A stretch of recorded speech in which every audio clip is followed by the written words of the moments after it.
Wasn't even the one talking to people, and at that time I just wanna let this weight drop out of my shoulder. For some reason, I feel relief. I feel relief. There was so much pressure into that process. And I was in Cameroon. I'm like, man, just live your life, whatever is yours out there will come to you. Like, but I get the first person that reached out was Pete Mary from PFL.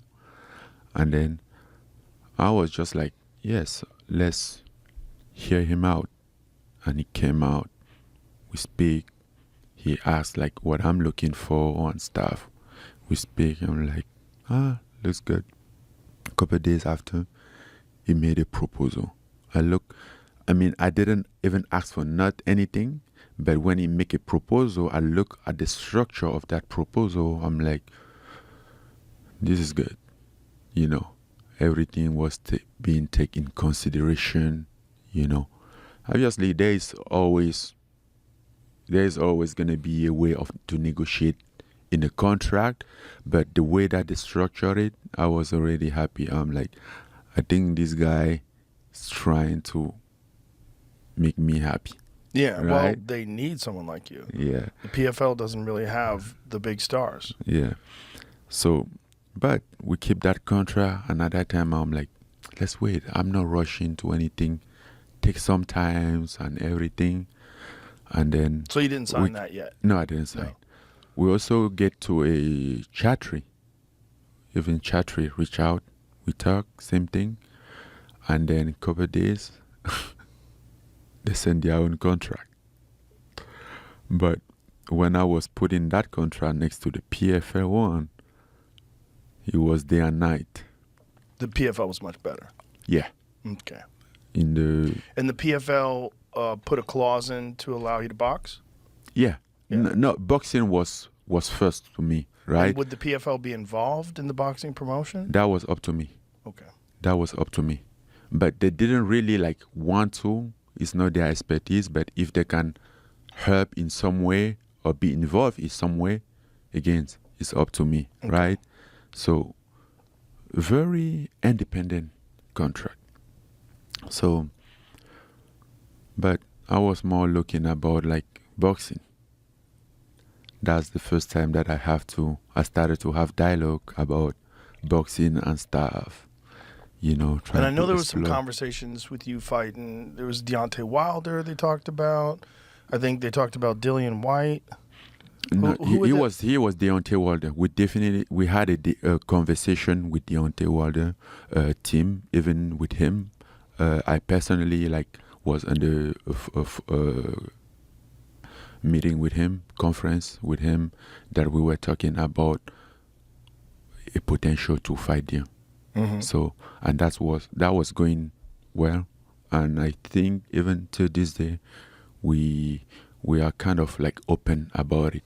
It's just along the way he has a potential opportunity right away that they say, okay, we had like to pursue the conversation about what we have here, and for us he was understandable. Where I'm like, okay, then let's explore maybe after. And then right after that, I have my own. I started a conversation for the Fury fight.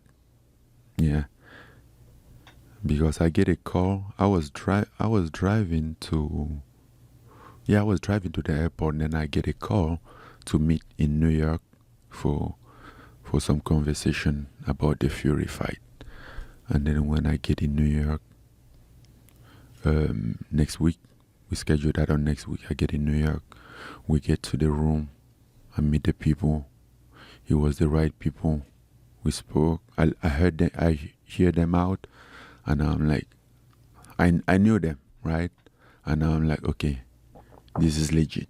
I think with these people behind this fight is going to happen. That's where I now put them in contact with my team to negotiate, because they wanted me do everything. Let's negotiate. I'm like, I don't do negotiation. I listen. I talk about like how I would like things to go, but I don't like to negotiate personally. Like, Right. I want this, I deserve this, I'm that. I'd rather have somebody do that on my behalf. Right. Somebody do that on your behalf, and you want to respond to a good deal. You want To a a good good deal deal. brought to you. Yeah. Okay. I want somebody. It's always good to have somebody in the mirror that would take the temper of both parties.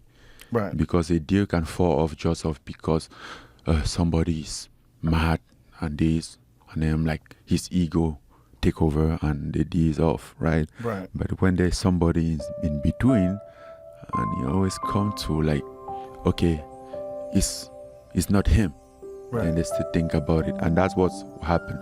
Because sometimes with my team, there was frustrated, and I'm like, oh no, this not working, and then they will come to you, then you will talk nice, be a nice cop, have no problem. I'm like, no, but my team is saying this because of they didn't mean to offend you, But I think, Got it. Frustrating, right? yeah. I mean, no, not frustrating. I mean, Complicated.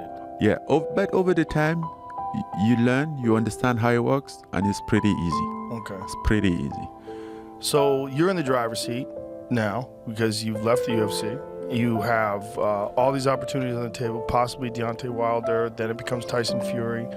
So when do you know that fight is actually going to take place? Because I know there was a June. June. That was in June. We locked that fight. It was concluded. Everything was set. So for all those months from December to June, you're essentially just trying to find where you're going to land. Yeah, but before that, I agree the deal with the PFL. I think it was in March, but I made the request. I say, let's just figure out what would be my next boxing fight before we sign the deal. So you haven't signed the deal with the PFL? I haven't signed the deal. Is it possible? Let me ask you this. Okay. Is it possible that you go and fight Tyson Fury and then the UFC comes back to you and says, listen, let's make this right and let's fight John Jones? Is that possible? It's possible, but no, it's possible. It's possible, but they have to go to the PFL now. Oh, because does the PFL have a contract signed? Yeah. You did sign a contract? Yeah, I did sign. I say in March. It wasn't signed. Right. I signed in May. Do you think the PFL would allow that? Oh, the PFL is down for that. Really? Yeah, it's down for that. Wow. The PFL is down for that. The PFL would let you fight in the UFC.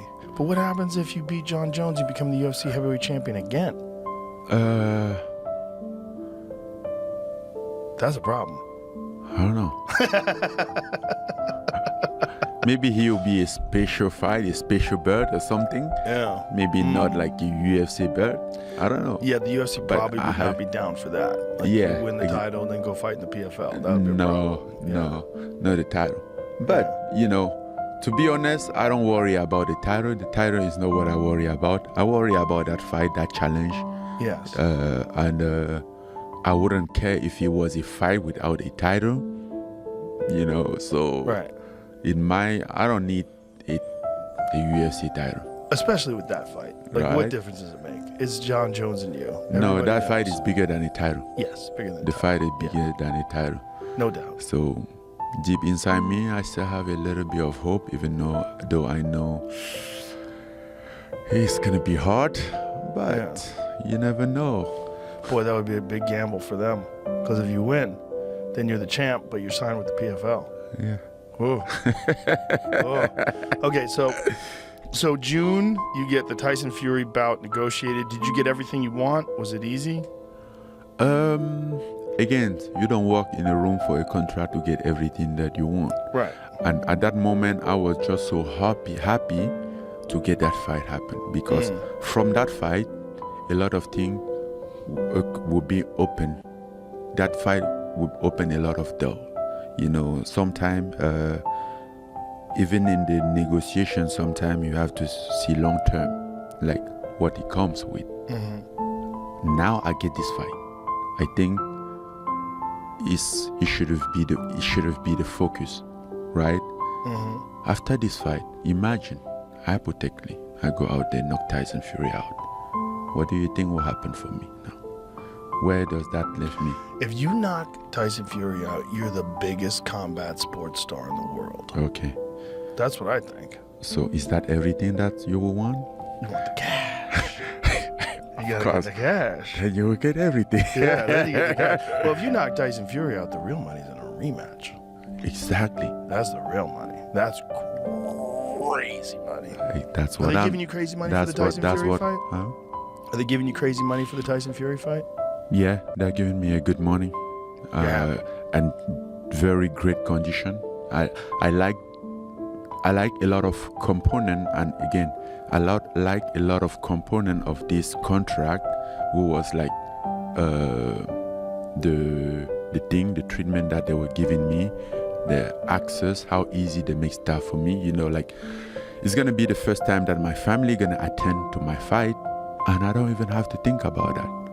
They're gonna work on it. They're gonna figure out how to bring my mom, my sister, my brother out to Saudi to watch that fight. Oh, okay. So they're gonna take care of everything. They're gonna take care, and I The think Saudis know how to throw that money around, boy. and I think that's something that for me was very, very important. I think you know, I could have half more money, but it wouldn't make me more happier than stuff like that.